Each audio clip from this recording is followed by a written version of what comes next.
Hello guys, আসসালামু আলাইকুম। প্রথম পার্টের পর দ্বিতীয় পার্টও নিয়ে আসলাম। আগে হচ্ছে নিপলগুলা আপনারা হচ্ছে করে নেবেন। একটার থেকে সব চুলাতে এরকম থাকে না। এটা হচ্ছে এক ক্যামের চুলা। এরকম যদি লক করা থাকে আপনি কাজ করে সুবিধা পাবেন না। এই জিনিসটা ব্যাঙে একটার থেকে আলাদা করে নেবেন। যারা হচ্ছে আমার মেকানিক স্কুল দেখতেছেন, যারা চ্যানেলটা এখনও সাবস্ক্রাইব করেন নাই অবশ্যই সাবস্ক্রাইব করে দিবেন। যারা অলরেডি সাবস্ক্রাইব করছেন থ্যাংক ইউ সো মাচ। দেখতে থাকুন কিভাবে আমরা বার্নারগুলা সিঙ্গেল করি। আগে নিপলগুলাকে নিলাম, দেখেন ছিদ্র এখানে দুইটা বড় দুইটা ছোট। আমরা লক করবো হচ্ছে ছোটো দুইটা। এই যে দেখেন ছোট ছিদ্র। আপনার এদিকে যদি একটু করে আলোতে দেখেন তাহলে হচ্ছে বোঝা যাবে কোনটা ছোট কোনটা বড়। ছোটোটাই লক করে দিব, কারণ বড়টাকে আমাদের রাখতে হবে। আমরা লক কি দিয়ে করি দেখেন। এখানে আগে শুকনা বালু নেবেন। শুকনা বালি দিয়ে একটু সুপারগুলো গাম দিলে, এই সুপারগুলো গাম দিলে হয়ে যাবে আপনার লক। একেবারে আজীবনের জন্য নিশ্চিন্তে আপনি কোনো ধরনের ঝুঁকি ছাড়াই আপনি চুলাটা ইউজ করতে পারবেন। একেবারে 100% লক হয়ে যাবে,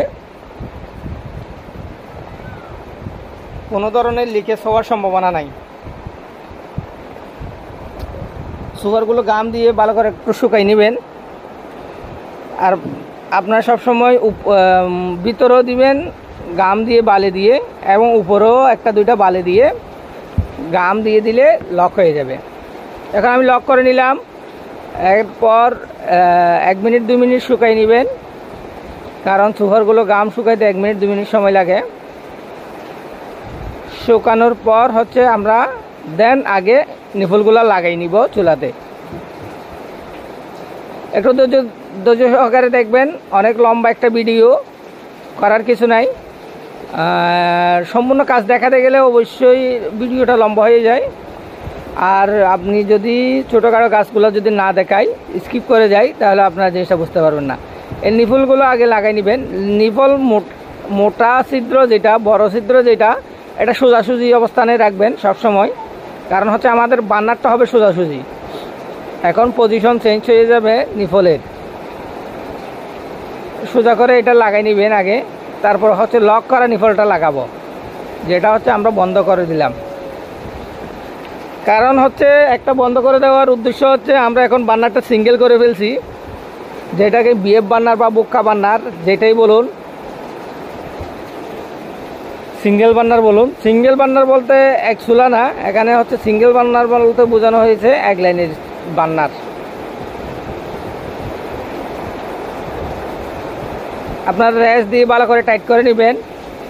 যে রেসটা দিয়ে কোলা আর টাইট করা হচ্ছে এই রেসটাকে ডালি রেস বলা হয়। এটার সাইজ হচ্ছে 8-9 ডালি রেস।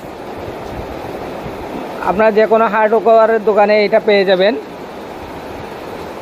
যারা চুলার কাজ শিখতে চান বা বাসা বাড়িতে দরকার আছে, একটা 40-50 টাকা দিয়ে রেস নিয়ে নিলে আপনি এই চুলা ওয়াশ করা থেকে শুরু করে সব কিছু করতে পারবেন। নিপলগুলো লাগাই নিব আগে। এখন লক করা নিপলটা লাগাচ্ছি আমরা, যেটাকে বন্ধ করা দেওয়া হয়েছে।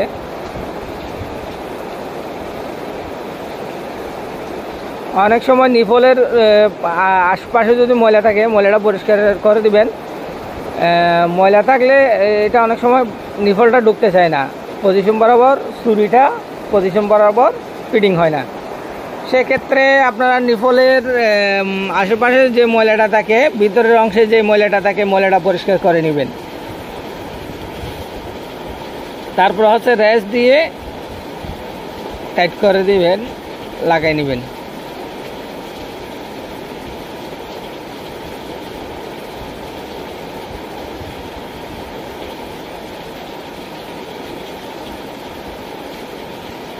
আর চুলা সার্ভিসিং করার ক্ষেত্রে অবশ্যই একটা জিনিস খেয়াল রাখবেন, আশেপাশে কোনো জ্বালানো লাকড়ির চুলা রাখবেন না আপনারা। কারণ হচ্ছে আগুন অনেক সময় গ্যাস হতে পারে সিলিন্ডার থেকে, এই জন্য খোলামেলা জায়গায় হচ্ছে আপনি চুলা রিপেয়ারিংয়ের কাজটা করার চেষ্টা করবেন। এবং এখন বার্নারটা লাগাই নিব, কারণ হচ্ছে এটা গ্লাসের চুলা ছিল বিদায় এই বার্নারগুলো আগেই লাগাই নিতে হয় গ্লাসের চুলাতে। কারণ এটা হচ্ছে এটার এই যে স্ট্যান্ডটা আছে, স্ট্যান্ডটা আলাদা। এটা যদি আগে বার্নার লাগাই না নেন তাহলে হচ্ছে আপনি বার্নারটা বসাইতে পারবেন না চুলার সাথে।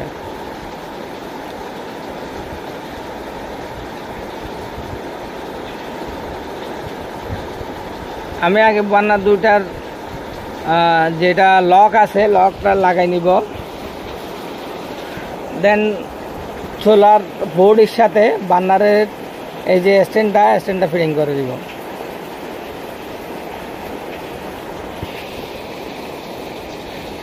এই যে হয়ে গেল পজিশন বরাবর। এখন হচ্ছে বার্নারটা বসাই দিবেন, জাস্ট বসাই দিলে হয়ে যায় বার্নার, আর কোনো কাজ করা লাগে না, একেবারে সহজেই বসাইতে পারবেন বার্নারটা।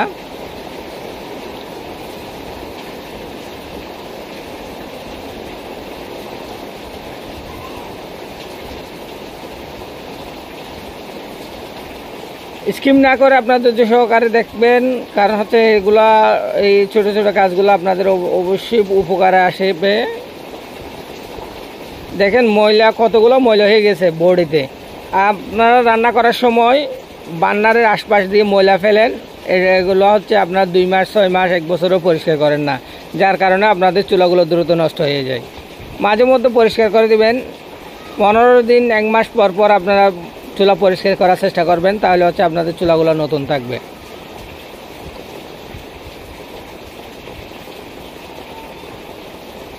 বার্নারের স্ট্যান্ডগুলো বসাই আপনারা ভালো করে স্ক্রুগুলো টাইট করে দিবেন।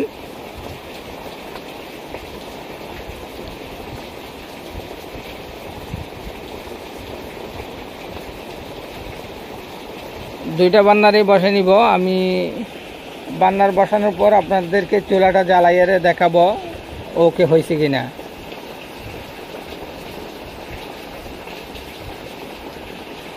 এই বুক্কা বার্নার লাগানোর দুইটা উদ্দেশ্য, একটা হচ্ছে আপনার গ্যাস সেভ হওয়া, আর বার্নারের প্রিমিয়ামটা নষ্ট হয়ে যাওয়ার কারণে বার্নারটা চেঞ্জ করে দেওয়া।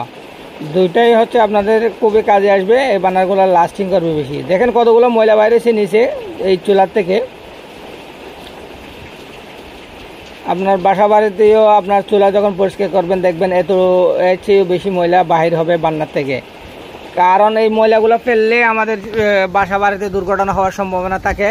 কারণ হচ্ছে আপনারা যখন ময়লাগুলো ফেলতে ফেলতে বার্নারটা জ্যাম হয়ে যায়, আগুনটা উপরের দিকে আসতে না পারে, নিচের দিকে চলে আসে, সরাসরি গায়ে আসবে। সেজন্য আপনারা সবসময় চুলা পরিষ্কার রাখার চেষ্টা করবেন। অনেকে মনে করেন চুলাটা কী জন্য পরিষ্কার করতে হবে, একেবারে ফেলে দিব। দুর্ঘটনা যখন হয় হঠাৎ করে হয়, বলে হয় না। এবং আমি যখন চুলাটা করলাম, এই যে মেশিনেরও একটু করে তেল দিয়ে দিব, কারণ হচ্ছে ভবিষ্যতে আপনার চুলাটার ভালো সার্ভিসিং দেওয়ার মতো করে আমি জিনিসটা ভিতরে অয়েল দিয়ে দিব। কারণ হচ্ছে এটা সফট থাকবে মেশিনটা। আপনি যদি ইউজ না করে 2 মাস 6 মাস 1 বছর যদি 2 বছর যদি ফেলে রাখেন চুলাটা, আর কখনো লক হবে না যদি অয়েল দিয়ে রাখেন। এই চুলাগুলো হয়ে গেল, একটু করে অয়েল লাগাই দিব।